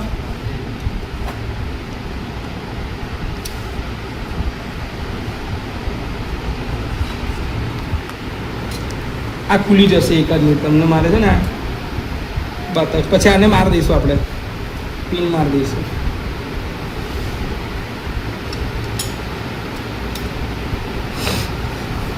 દેખ્યું આ તમને આ ક્લોક પ્રકારનું. હવે જેમ આ આંટો ફરતો જાય ને, આ આંટો તમારો ફરતો જાય 8, 9, 10 એવું. આ અત્યારે જામ થઈ ગયેલું છે એટલા માટે આવું છે. દેખાય આ જેવું તમારું આ છે ને આ 0 ને ક્રોસ કરે ને એટલે એનો આંટો ઉપરથી 4ની જગ્યાએ શું થઈ જાય? 5. આ તમારો એક આંટો બદલાય. જો દેખાયું આખો આંટાએ ફર્યો, 5 આવી ગયો, 6. યસ ઓર નો? હવે આ જોજો, હવે આના 10 રાઉન્ડ ફરે ને, જો હું આ ફોર્સફુલી થોડું ફેરવી દઉં છું તો 6ની જગ્યાએ 7 ઉપર આવી જશે. જો આવ્યું? મેં એને 7ને નહીં ફેરવ્યું, મેં આ 0ને જ ફેરવું છું. જો ધ્યાનથી મારો હાથ જે છે ને એ તમે જોજો, મેં આ 7ને નહીં ફેરવતો, મેં અહીંથી આને જ ફેરવું છું. જો આ દેખાયું છેલ્લું આંટું? જો દેખાયું? એની જાતે એવો આંખને ઉપર લઈ આવે છે. હવે એવી જ રીતે ધારો કે અહીંયા આગળથી હું આને ફેરવું ને તો આ 9 આવે ને તો ઉપરથી જો બદલાઈ જાય એની મેથેજ. દેખાય છે? આ ઉપર આ ક્લોક છે. ક્લોક એટલે કે ઘડિયાળની રીતે જેમ કન્ઝમ્પશન વધે ને એમ આનું રજિસ્ટ્રેશન વધતું જાય. આને ક્લોક ટાઈપ કહેવાય. અને શું કહેવાય? Clock type. આમાં વાંચવાનું સહેલું પડે છે અને ભૂલ થવાની શક્યતાઓ ઓછી છે. આ પ્રકારના રજિસ્ટર બહુ પહેલાં વપરાતા હતા. અત્યારે તેનું સ્થાન સાયક્લોમીટર રજિસ્ટરે લીધું છે. સાયક્લોમીટર રજિસ્ટરમાં કાંટાના બદલે હવે આંકડા છે. આ જ પહેલાં જે ડાયલ પ્રકારનું હતું ને જે એની જગ્યા પર હવે આ છે સાયક્લોમીટર. શું કહેવાય? સાયક્લો એટલે એકબીજા સાથે સિન્ક્રોનાઇઝ થયેલા, જે સાયકલના ફોર્મમાં ફરતું જાય. આ એ જ છે. આ ડાયલ શું છે? સાયક્લોમીટર ટાઈપ, એટલે તમારું મીટરમાં આંકડા વધતા જાય છે. જો છે તેનું સાયક્લોમીટરમાં કાંટાના બદલે આંકડા હોય છે જે ખસે છે. યુનિટનું આખું ચક્કર ફરી જાય છે ત્યારે 10નો ડિજિટ એક આગળ ખસે છે. તેવી રીતે 10નું આખું ચક્કર ફરી જાય એટલે 100નો ડિજિટ ખસે. 100નું આખું ચક્કર ફસે એટલે 1000 વાળો. એટલે તમને સાચું રીડિંગ આ વાંચી શકાય. ક્લિયર છે? કોઈ ડાઉટ? કાર્ય સર જેવું એને તમે સપ્લાય આપો છો એ કે વોલ્ટેજ તો એને મળશે જ. કરંટનું બોલે કન્ઝમ્પશન 0 છે પણ પહેલાં વોલ્ટેજ એને મળ્યું. એટલે આ ઈ શેપના ઇલેક્ટ્રોમેગ્નેટ કે જેના પર મેં મારી પ્રેશર કોઇલ લગાડી છે, જેને હું શન્ટ મેગ્નેટ કહું છું, એની અંદરથી એક ફ્લક્સ બનશે. બરોબર કે નહીં? એનું ફ્લક્સ જે હશે, ફ્લક્સ એ EMF ક્યારે બને? જ્યારે d∅dt થાય. એટલે ફ્લક્સ જે છે એ EMF જે બનશે એ 90 ડિગ્રી પાછળ છે. E = -n dϕ/dt. તમે આવું કહો છો -n dϕ/dt, એટલે કે ફ્લક્સ કરતા E નો વેક્ટર 90 ડિગ્રી પાછળ છે. જો શન્ટ કોઇલનું ફ્લક્સ ϕ જ પેદા થશે વોલ્ટેજના લીધે. હજી કરંટ કોઇલ લાવ્યો જ નથી, કન્ઝમ્પશન નહીં થયું, તો આ ϕ બને છે જે E વેક્ટર કરતા 90 ડિગ્રી પાછળ છે. જો લખ્યું છે ϕ જે છે E કરતા 90 ડિગ્રી પાછળ. આ ફ્લક્સ ϕ ના લીધે EMF ESH ઇન્ડ્યુસ થશે કઈ આ ડિસ્કમાં. એટલે એક ફ્લક્સ લાગ્યું અને એના લીધે એક EMF ઇન્ડ્યુસ થયું E શન્ટ, જેને તમે E1 કહેતા હતા આપણે. ઓકે ના? જે ϕ કરતા 90 ડિગ્રી કેવું છે? પાછળ. કેવું છે? પાછળ. એટલે કે પહેલા કોણ આવે? પપ્પા. પપ્પાના લીધે કોણ આવે? છોકરા. એટલે EMF છે એ ફ્લક્સ કરતા 90 ડિગ્રી પાછળ, કે એ અહીંયા આગળ ડિસ્કમાં ઇન્ડ્યુસ થશે. પણ જે લગીન વોલ્ટેજ જ નહીં આવ્યું તે લગીન EMF ઇન્ડ્યુસ થાય ના થાય. વોલ્ટેજ આપીશ એટલે અંદર શું સેટઅપ થશે? ફ્લક્સ. એ ફ્લક્સના લીધે અહીંયા શું ઇન્ડ્યુસ થાય? EMF. તો આ ESH જે છે ને એ ϕ નું છોકરું કહેવાય. એટલે ϕ કરતા 90 ડિગ્રી પાછળ. શું કહેવાય? 90 ડિગ્રી. ક્લિયર? આમાં કોઈ ડાઉટ? પરીક્ષામાં આવું ના લગતા કે આને છોકરું કહેવાય. આ સમજો. કેમ કે અહીંયા આગળ તમે સપ્લાયના વોલ્ટેજ આવે એટલે આની અંદરમાં એક ફ્લક્સ સેટઅપ થશે. એના લીધે EMF ઇન્ડ્યુસ થાય ને. પહેલા EMF ઇન્ડ્યુસ થઈ જાય ના થાય. એટલે ફ્લક્સ પહેલા હોય પછી EMF. કોઈ ડાઉટ? ઓકે સર, હવે મેં ધારો કે કન્ઝમ્પશન વધાર્યું. ચલો પહેલા તો આ ફ્લક્સના લીધે બી અહીંયા આગળ EMF ઇન્ડ્યુસ થાય. હવે આ ડિસ્ક તો એલ્યુમિનિયમની છે, ક્લોઝ સર્કિટ છે, તો એમાંથી એડી કરંટ જાય કે ના જાય? જો એમાંથી એડી કરંટ જાય તો એના ઉપર બી એક બળ લાગે કે ના લાગે? જોઈ લે. ડિસ્કમાંથી એડી કરંટ હોય છે, એડી કરંટનો પાથ કયો છે? રેઝિસ્ટિવ છે. તો તમારું જે EMF જે હશે એના લીધે જે એડી કરંટ જાય છે, EMF કયું? ESH. તો એનો એડી કરંટ કયો? ISH કહેવાય. હા કે ના? એ ISH હશે પ્યોર રેઝિસ્ટિવ હોય. રેઝિસ્ટિવ તો વોલ્ટેજ અને કરંટ બંને એકબીજાના સેમ ફેઝમાં. હા કે ના? તો ESH and ISH are in phase. આ બંને એકબીજાના ફેઝમાં છે એવું કહેવાય કે ના કહેવાય? યસ ઓર નો? તો આ બંનેની ફેઝ શિફ્ટ કેટલી? 0 ડિગ્રી. કોના લીધે? શન્ટ મેગ્નેટના લીધે. કોઈ ડાઉટ? ઓકે. હવે સિરીઝ મેગ્નેટ આવશે. કેમ કે હવે કન્ઝમ્પશન ઘરમાં ચાલુ થયું. તમે જેમ જેમ કન્ઝમ્પશન ચાલુ કરશો તો કોઇલની અંદરથી એક કરંટ જશે. આ કરંટ કોઇલમાંથી એક કરંટ જશે. આ કરંટ કોઇલમાંથી બી કરંટ જશે તો એના લીધે બી આ ડિસ્કમાં એક EMF ઇન્ડ્યુસ થશે. હા કે ના? હવે એ જે કરંટ હતો એ વોલ્ટેજ કરતાં પછી જ આવ્યો. કેમ કે વોલ્ટેજ એને મળશે તો સપ્લાયનો કરંટ જશે ને. પોટેન્શિયલ ડિફરન્સ વગર કરંટ જાય નહીં. તો આ કરંટ જે હશે એ વોલ્ટેજ કરતાં અમુક ડિગ્રી પાછળ હશે. કેટલા ડિગ્રી? તો કે ભાઈ 5 ડિગ્રી જેટલો. કેટલા? 5 ડિગ્રી જેટલો એ પાછળ છે. ઓકે. હવે આનું જે ફ્લક્સ બનશે એ મારું ફ્લક્સ કયું છે? ϕ સિરીઝ કોઇલ છે કરંટની એના લીધે. હા કે ના? હવે આ જે એંગલ હશે આ એંગલ તો કે એ કોના ઉપર આધારિત છે? તો કે ભાઈ લોડના પાવર ફેક્ટર પર. લોડના પાવર ફેક્ટર. તમારા ઘરમાં કયો લોડ લાગેલો છે એના આધારે પાવર ફેક્ટર ખરાબ થાય. જનરલી આપણા ઘરમાં બધું ઇન્ડક્ટિવ લોડ ઉપર છે. Washing machine single phase induction motor, પંખાની અંદરમાં બી ઇન્ડક્શન મોટર જ છે સિંગલ ફેઝ, પાણીની મોટર સિંગલ ફેઝ, કમ્પ્રેસર પેલા ફ્રીજના એ બી ઇન્ડક્શન મોટર, બીજી બધી વસ્તુ સર હશે ને એનો પાવર ફેક્ટર લગભગ યુનિટીની નજીક, પણ આ જે 4-5 મોટા લોડ છે, એસીના કમ્પ્રેસરની મોટર, ઇન્ડક્ટિવ, તો સર એના લીધે પાવર ફેક્ટર મારો બહુ ખરાબ થાય છે. તો સર મારે પાવર ફેક્ટર સુધારવું હોય તો કાં તો કન્ઝમ્પશન ઓછું કરું, કેપેસિટિવ સર્કિટ એની જોડે લગાડી દેવાની જે કન્ટિન્યુઅસ ચાલુ હોય. માર્કેટમાં આવું ડિવાઇસ બી મળે છે, ખબર એવું એક એડવર્ટાઇઝમેન્ટ આવે કે પ્લગ ઇન કરી દેવાનું, એમાં આરસી સર્કિટ જ મૂકેલી હોય, ફિલ્ટર સર્કિટ મૂકેલી હોય અને સાથે આરસી જે પાવર ફેક્ટર કરેક્શન કરે, એને પ્લગમાં નાખી દેવાની ને એની સ્વિચ ચાલુ જ રાખવાની. મેઇન એનર્જી મીટર પછીના પ્લગમાં તરત એ નાખી દેવાની, એવું કે જેથી કરીને તમારો પાવર ફેક્ટર કરેક્ટ થાય.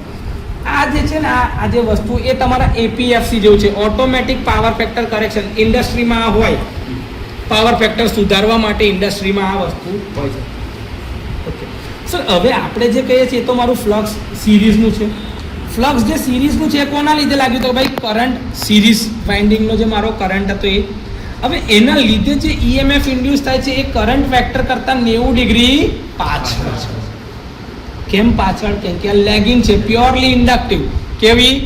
પ્યોરલી ઇન્ડક્ટિવ એટલે વોલ્ટેજ કરતા કરંટ પાછળ 90 ડિગ્રીથી. Yes or no? ઓકે. તો એના લીધે તમારું સર એડી કરંટ જે ઇન્ડ્યુસ થશે એ બી આ 5SE જે છે એ ESE અને ISE તો એકબીજાના સમપ્રમાણમાં જ હશે, કેમ કે પાથ તો પાછો રેઝિસ્ટિવ છે, એલ્યુમિનિયમની ડિસ્ક છે, કંડક્ટિવ છે. ફ્લક્સ સાથે એની સાથે 90 ડિગ્રીનો તફાવત બને છે. હવે સર આ મેગ્નેટના લીધે જે આ મારું ફ્લક્સ લાગતું તેના પર 2 પ્રકારના ફ્લક્સ લાગ્યા. આ ડિસ્ક ઉપર 2 પ્રકારના જે ફ્લક્સ લાગે તો 2 ફ્લક્સના લીધે એક નેટ ફ્લક્સ બને, રિઝલ્ટન્ટ. એક મારું હતું શન્ટ ફિલ્ડના લીધે અને એક હતું મારું સિરીઝ ફિલ્ડના લીધે. હા કે ના? તો આ બંને અલગ અલગ ફ્લક્સના લીધે 2 અલગ અલગ બળ લાગ્યા, 2 અલગ અલગ એડી કરંટ ગયા. એના લીધે એક રિઝલ્ટન્ટ એડી કરંટ જશે. જે રિઝલ્ટન્ટ એડી કરંટ જતો હશે એના લીધે એક રિઝલ્ટન્ટ બળ લાગશે અને એના લીધે એક ટોર્ક લાગશે, જેને તમે શું કહો છો? Resultant torque. શું કહો છો? Resultant torque. ક્લિયર છે? અહીં લગીન કોઈ ડાઉટ? ઓકે સર, હવે મેથેમેટિક્સ છે. હવે શું છે? મેથેમેટિક્સ. હા, જે એનર્જી મીટર હતું એ તમારી એક આ શું હતી? ફ્લક્સ, શન્ટ ફિલ્ડનું ફ્લક્સ હતું 5SH. એના લીધે શું મળતું હતું? તમારા સપ્લાયના વોલ્ટેજ E. ઇલેક્ટ્રોમેગ્નેટ હતું એ. શન્ટ ફિલ્ડના મેગ્નેટથી 90 ડિગ્રી પેલું પાછળ ESH. આ 5SH કરતા 90 ડિગ્રી પાછળ હતું ને ESH. તમને કીધું ને પપ્પા કરતા પછી તમે 90 ડિગ્રી પર, તો 5SH થી 90 ડિગ્રી ESH આવ્યું. ESH અને ISH બંને એકબીજાના સેમ ફેઝમાં, રેઝિસ્ટિવ પાથના લીધે એલ્યુમિનિયમ ડિસ્કના. એવું 5SE ના લીધે ESE અને ISE જે બનશે ને એ બંને બી એકબીજા જોડે સેમ ફેઝમાં. ઓકે સર, આ મારા મેઇન ફિલ્ડ કરતાં મારું શન્ટ ફિલ્ડ જે હશે એને જ કરતાં સિરીઝ ફિલ્ડ અલગ 5SE, જે આની સાથે એક પાવર ફેક્ટર એંગલથી દૂર હશે. કયો એંગલ? Power factor. ઘરનો જે લોડનો પાવર ફેક્ટર હશે એનાથી દૂર. એનાથી 90 ડિગ્રી પર મારું ESE હશે. આ ફ્લક્સને લીધે 90 ડિગ્રી પર હોય ને EMF, અને પાથ પાછો રેઝિસ્ટિવ જ છે આ ડિસ્કનો. તો ડિસ્કનો પાથ એટલે કરંટ બી મારો એના જોડે સેમ ફેઝમાં જાય. ઓકે, તો આ એંગલ કેટલો બને? આ બી પાવર ફેક્ટર એંગલ જેટલો જ બને 5. આ બંને એંગલ હંમેશા કેવા બને? એક સરખા. ઓકે સર, હવે ટોર્ક તો 2 અલગ અલગ લાગ્યા. ટોર્ક કેટલા લાગ્યા? 2. એક મારું શન્ટ ફિલ્ડના લીધે અને એક મારું સિરીઝ ફિલ્ડના લીધે. ઓકે સર, જો ધારો કે તમે 5SE ના લીધે ESE કાં તો ISE ગણતરી મારો ને તો એ 0 થઈ જાય. કેમ? કેમ કે બેની વચ્ચેનો એંગલ 90 ડિગ્રી છે. 90 ડિગ્રી પર જ્યારે બી કોઈ બી વસ્તુની પ્રોડક્ટ આવે તો cos 90 એટલે 0 થાય. તો સર આમાં મારે શું કરાય? તો કે ભાઈ ફ્લક્સ અને જે EMF જે છે એટલે કે કરંટ જે છે એ બંનેની અદલા બદલી. એટલે શન્ટ ફિલ્ડની જોડે સિરીઝનો કરંટ, સિરીઝ ફિલ્ડની જોડે શન્ટનો કરંટ, તો મને રિઝલ્ટન્ટ મળે. શું વાત કરો? એવું હોય? હા ભાઈ. નહીં તો તમારો નેટ ફ્લક્સ હંમેશા ટોર્ક 0 થઈ જાય જો તમે બેની ઇન્ટરેક્શન કરતા હોય તો. પણ આ તો ઇન્ટરેક્શન અલગ અલગ છે. આમાં શું હોય? ડિસ્ક જે હોય ને, એનર્જી મીટરની ડિસ્ક આવું હોય ડિસ્ક. આની અંદરમાં એક આના લીધે એડી કરંટ બનતો હોય ને એ આવું બળ લગાડે અને બીજો હોય ને આની રીતે આમ બળ લગાડતો હોય. બે અલગ અલગ એડી કરંટ છે. એક કોના લીધે છે તો વોલ્ટેજના લીધે ને એક કોના લીધે છે તો કે કરંટના લીધે. આનું તો કે ભાઈ 5SH, આનું તો કે ભાઈ 5SE. તો આના લીધે એક કરંટ જે જતો હોય એ છે તમારું I1 અને આના લીધે જે કરંટ જતો હોય ધારો કે I2 હોય તો હંમેશા આ બેની ક્રોસ પ્રોડક્ટ થાય.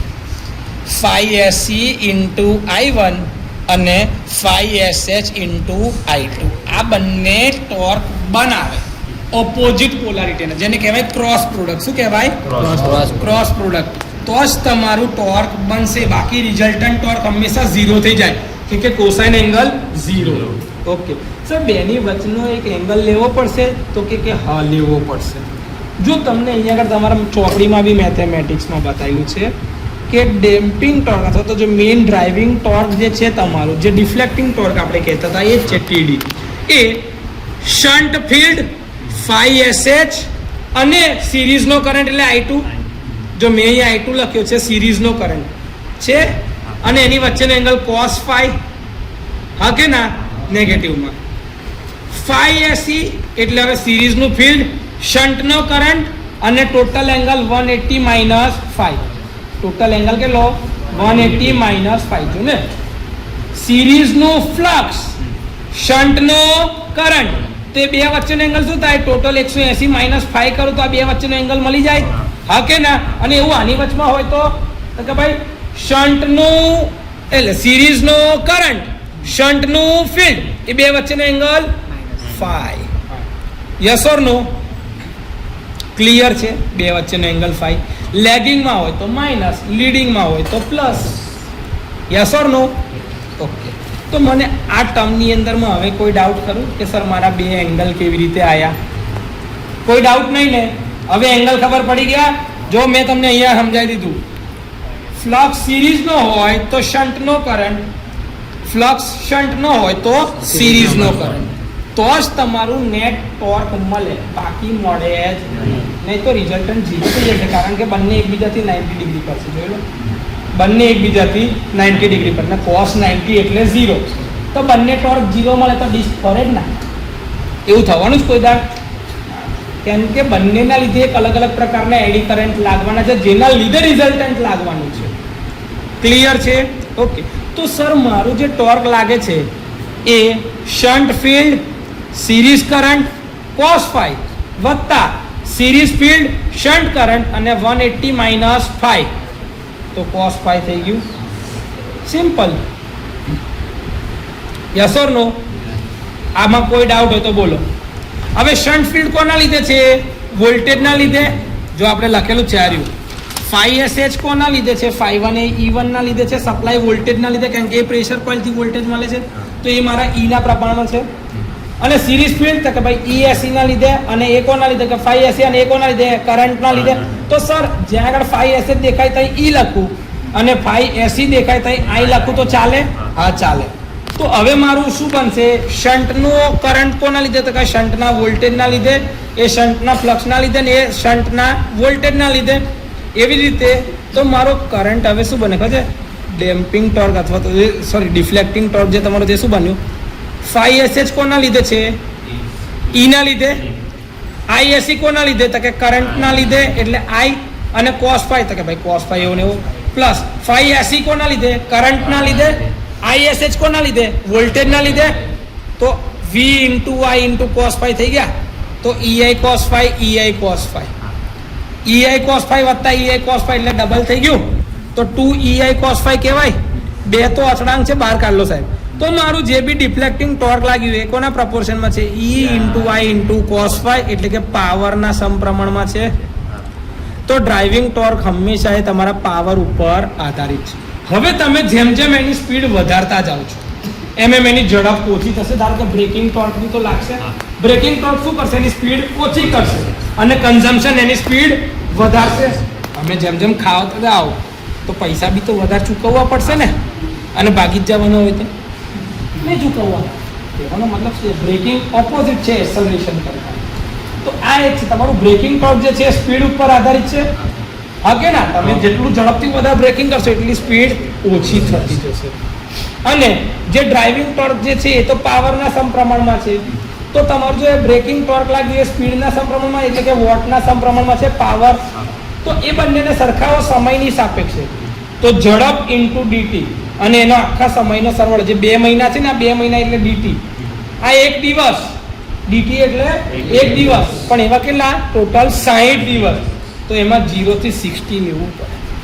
0 થી 60 દિવસ ઇન્ટુ 1 દિવસ બરાબર 0 થી 60 દિવસ ડબલ્યુ ઇન્ટુ 1 દિવસ. તો 1 દિવસનું કન્ઝમ્પશન કેટલું છે એને 60 વડે ગુણી નાખો જો અચળ કન્ઝમ્પશન હોય તો. જો ના હોય તો દરેક સેકન્ડનું કન્ઝમ્પશન કાઢો અને એને ટાઈમ જોડે મલ્ટીપ્લાય કરતા જાઓ. તો આ રીતે તમને રિઝોલ્યુશન ને રિવોલ્યુશન મળશે જેના આધારે તમારું કન્ઝમ્પશન દેખાશે અને એનર્જી મીટરની ડિસ્ક ભરતી જશે અને એટલે તમારા આંકડા શું થતા જશે વધતા જશે. અને એટલે જ તમારે ત્યાં આગળ જે પેલો મીટર રીડર આવશે એ અત્યારે શું કરશે હાલનું રીડિંગ અને પ્રીવિયસ રીડિંગ એટલે કરંટ રીડિંગ અને પ્રીવિયસ રીડિંગ આ બંનેના તફાવતના આધારે તમને કહેશે કે ભાઈ તમે 200 યુનિટ વાપર્યા છે. 200 યુનિટનો મતલબ શું 200 ગુણ્યા 1000 વોટ અવર એટલે કે 1 કિલો વોટ અવર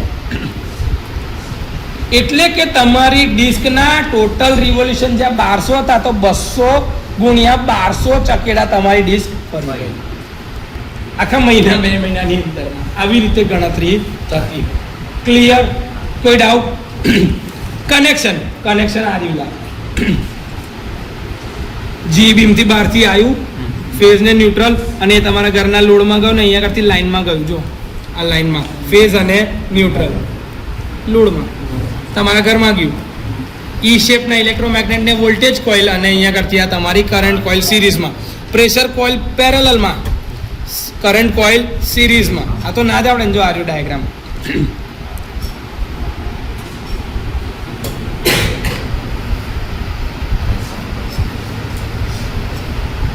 દેખાયું? હવે 3 ફેઝ હશે તો એની અંદરમાં 2 એલિમેન્ટ ટાઈપ અને 3 એલિમેન્ટ ટાઈપ. જે તમે 2 વોટ મીટર કહેતા હતા એ અને 3 વોટ મીટર બસ એના જેવું છે. જો 2 એલિમેન્ટ છે કે જેમાં ઈ શેપ અને સી શેપના મેગ્નેટની 2 જ જોડી અને આની અંદરમાં 3 જોડી. 3 ફેઝ કામ તો સેમ જ કરે. ધારો કે આ 2 ઈ શેપ ને 2 આઈ શેપ છે તો જો આ 3 ફેઝ નો સપ્લાય હોય આર વાય ને બી તો આર મારો આવ્યો તો આર ફેઝમાં જો અહીંથી આ પ્રેશર કોઇલ ઉપર ગઈ, પ્રેશર કોઇલ અહીંથી મારી આર ફેઝમાં, અહીંથી મારી વાય ફેઝમાં ઉપર ગઈ એ મારી વાય ફેઝમાં આવી અને બી ફેઝથી બી ફેઝમાં કેમ કે એમાં કોઈ એલિમેન્ટ છે બરોબર. કરંટ કોઇલ તો ભાઈ કરંટ અહીં સિરીઝમાં ગયો સી શેપમાંથી આવ્યો લોડમાં, બીજામાંથી ગયો વાય શેપ ફેઝમાં ગયો લોડમાં, ત્રીજામાંથી તક ભાઈ ડાયરેક્ટ જ બી ફેઝને હાલ દો સાહેબ બતી ગયો. 2 એલિમેન્ટ છે એટલે કેટલા? જો 3 એલિમેન્ટ હોત ને તો જો આ જે છે ને પ્રેશર કોઇલ અને આ છે એ કરંટ કોઇલ. જો આ ઈ શેપના મેગ્નેટમાં ગયું ઉપર તો પ્રેશર કોઇલ આવી, પ્રેશર કોઇલમાં આર ફેઝથી આર, વાય ફેઝથી વાય ફેઝ, બી ફેઝથી બી ફેઝ આવી. કરંટ કોઇલ આર ફેઝમાં જો અહીંથી આ સીધામાં આવી, સી શેપના મેગ્નેટથી આર ફેઝ, વાય ફેઝથી વાય ફેઝમાં, બી ફેઝથી બી ફેઝમાં અને આ કોમન પોઈન્ટ તો કયો છે ન્યુટ્રલ. તો ન્યુટ્રલથી ન્યુટ્રલની લૂપ થઈ ગયું. તો R Y B N, R Y B N, R R છેલ્લે હોય, વચ્ચે વાય વાય, વચ્ચે બી બી અને પછી એન એન. ક્યાંય બી તમે કનેક્શન જોશો તો આવું જશે. સિંગલ ફેઝ હશે તો ફેઝ ફેઝ વચ્ચે ન્યુટ્રલ ન્યુટ્રલ. આવી જ રીતની રચના હોય. આમાં કશું બીજું છે? ક્લિયર? કોઈ ડાઉટ? પાકું? જો આની રચનામાં બી એવી જ વાત લખેલી છે કે 3 ફેઝની અંદરમાં આવું જ બધું છે. કન્સ્ટ્રક્શનલી સિંગલ ફેઝ હોય કે 3 ફેઝ હોય એમાં કોઈ ફરક છે? 3 ફેઝમાં 2 વોટ મીટર એટલે 2 એલિમેન્ટ ટાઈપ કે તો 2 એલિમેન્ટ મૂકવાના, 3 એલિમેન્ટ વાળા કે તો 3 એલિમેન્ટ મૂકવાના.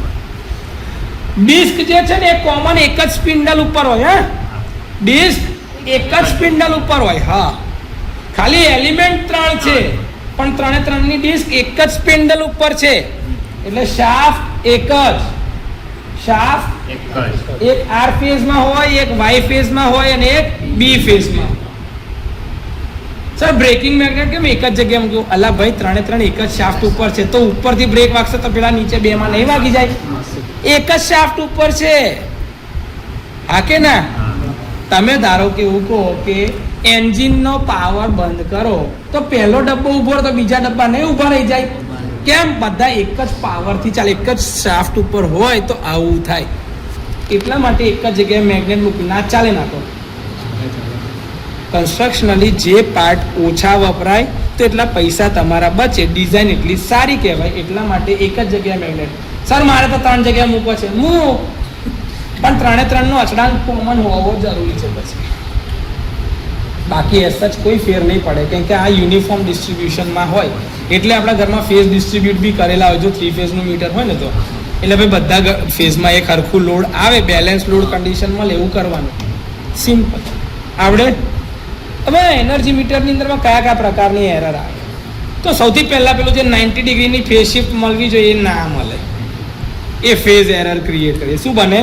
Phase error. જે 90 ડિગ્રીનો તફાવત મળતો જોઈતો તો ESH અને phi-sh અથવા તો EMF જે સપ્લાયના વોલ્ટેજ છે અને શન્ટ ફિલ્ડના ફ્લક્સ છે, એ બે વચ્ચે 90 ડિગ્રી તમને મળવું જોઈએ. પણ ના મળ્યું તો કોઇલનો નેચર એવો છે સાહેબ કે જેના લીધે ફ્લક્સ સેટઅપ ના થયું, કોઇલ અંદરથી વચ્ચેથી તૂટી ગઈ તો, કોઇલ ડેમેજ થઈ ગઈ તો, એનું સાહેબ ફિલ્ડ વીક થઈ ગયું તો, કોઈ કે સાહેબ એને શોર્ટ કરી નાખી તો, કંઈક ને કંઈક કારણથી સર એનો ફેઝ એંગલ ધારો કે જો 90 ડિગ્રી ના રહે તો એના લીધે એરર. આપણે તેને પ્યોરલી રેઝિસ્ટિવ સમજ્યા, પણ એ પ્યોરલી રેઝિસ્ટિવ નથી. એની અંદર ઇન્ડક્ટિવ કમ્પોનન્ટ હોય છે. એટલે ફેઝ શિફ્ટ એક્ઝેક્ટ 90 ડિગ્રી રહેતી, 90 કરતાં થોડીક ઓછી રહે. હા, રે 90 ની નજીક, પણ 90 કરતાં થોડીક ઓછી રહે છે. ક્લિયર? આમાં ઓછા પાવર ફેક્ટર ઉપર જ્યારે ફેઝ એરર આવતી હોય ત્યારે તમારે થોડુંક અરેન્જમેન્ટ કરવી પડતી હોય, જેથી કરીને તમારું જે ફ્લક્સ છે એની જોડે 90 ડિગ્રી મળી રહે. ક્લિયર છે? આ બધા નાના મોટા adjustment. Sir non inductive load ઉપર સ્પીડ વધી જાય. નોન ઇન્ડક્ટિવ એટલે પ્યોરલી રેઝિસ્ટિવ લોડ ઉપરની સ્પીડ, તો મીટર ફાસ્ટ ચાલે છે કાં તો સ્લો ચાલે છે. લખ્યું એરર. મીટર ફાસ્ટ ચાલે કે સ્લો ચાલે.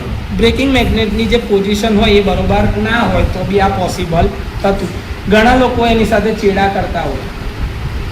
પહેલાં બધું બહુ થતું હતું, પણ હવે સ્માર્ટ એનર્જી મીટર આવી ગયા છે એટલે એ બધું થતું. હા, સ્પીડમાં ઘટાડો કરે. ફ્રિક્શન, અરે ફ્રિક્શન જ વધારે દે. બ્રેકિંગ એટલે કે ડિસ્કની સ્પીડ ઓછી કરનાર. કેવી રીતે વધારે? સર બહારથી એક સ્ટ્રે મેગ્નેટિક ફિલ્ડ એના પર મૂકે, જેની અસરના લીધે આની ઝડપ શું થઈ જાય? ઓછી થઈ જાય. બની શકે. ક્રીપ. ક્રીપ એટલે કે એકચ્યુઅલ જે ડિસ્ટન્સ આવતું હોય એના કરતાં ઓછું માપે, એટલે મીટર જેટલું કન્ઝમ્પશન હોય એના કરતાં ઓછું રજીસ્ટર કરે, તો એ તમારું ક્રીપ એરર છે. એવું જો એમાં લખ્યું છે. માત્ર શન્ટ કોઇલને જ એનર્જાઇઝ કરવામાં આવે અને કરંટ સર્કિટ કેવી હોય? ઓપન. એટલે એના લીધે કોઈ બળ ના રહે તો મીટર ફરવું જોઈએ નહીં.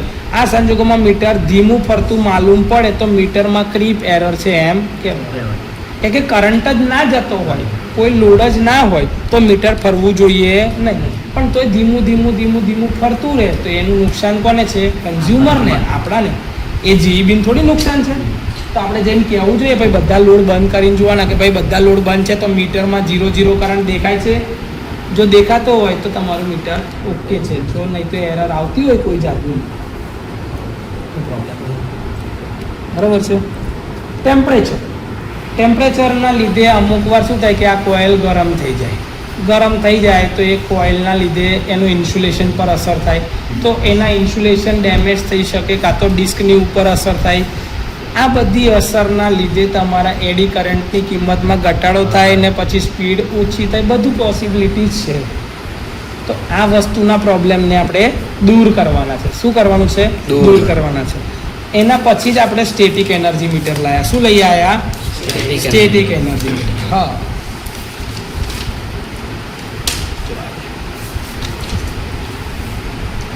સ્ટેટિક પ્રકારનું જે મીટર છે આ જ રહ્યું તમારું સ્ટેટિક એનર્જી મીટર, જેને ડિજિટલ સ્ટેટિક એનર્જી મીટર કહે છે. દેખાય? આમાં કોઈ ફરતા ભાગ છે જ કશું જ નહીં, બધું ડિજિટલ. બધું કેવું? ડિજિટલ. કે જે ડિજિટલ સિસ્ટમ ઉપર જ આધારિત. આર, વાય, બી અને ન્યુટ્રલ આ તમારા સપ્લાયના છે જે ડાયરેક્ટ લોડને મળે છે. દરેકની અંદરમાં સીટી લગાડી છે, કરંટ ટ્રાન્સફોર્મરથી કરંટ માપશે. હવે આ જે કરંટનો કન્ટિન્યુઅસ ડેટા છે તો કયો છે? એનાલોગ.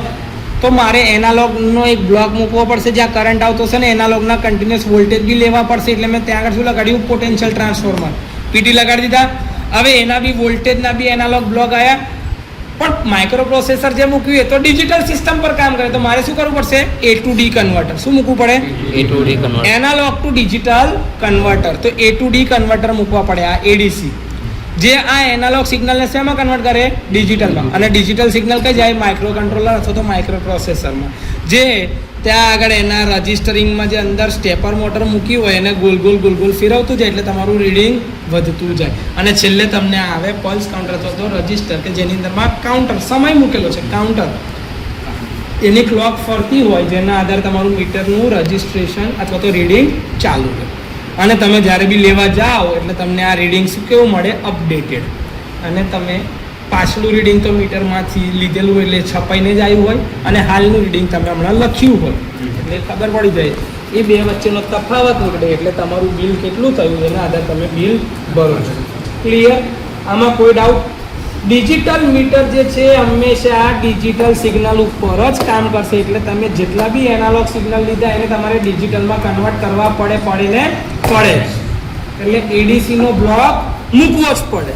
ક્લિયર છે? કોઈ ડાઉટ? બસ.